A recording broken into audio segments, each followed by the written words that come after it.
So the build is going to be an apothecary cabinet, and this is just kind of a rough SketchUp. Of course, the hardware is going to be different on it, but it's going to be built out of red oak, solid. And to begin with this morning, what I think I'm going to do is go through.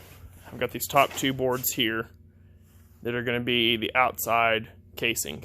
I'm going to wrap the grain around on all four sides, get these cut up, joined together, and start building that, at least getting it glued up to start building that carcass. From there, what I'll do is I'll go through and start building the shelving for where the drawers are going to be, and the drawers themselves are all going to be dovetailed with half blind at the front, full dovetails in the back. And I think it's going to be a pretty fun build. It's definitely going to be pretty cool whenever it gets finished up. Stay tuned, and thanks for watching.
So what I did was took my full measurement, and then I subtracted the 3/4 inch dividers that are going to be running horizontally for the shelves inside of it, and then took that measurement and then took it over to the top and looked at what would work to go in between, starting from my tail recess here all the way across. And what I ended up coming up with is about 8 1/16, and this is 8 3/8 spacing. So take 1/8 of an inch off all the way around, and you get a roughly, I mean, 7 13/16 by 8 1/8 inch square that looks, I think, pretty good. And it'll work pretty well as far as, making it look right whenever it's all put together. But that's what I got so far this morning. Thanks for tuning in. You have a great day.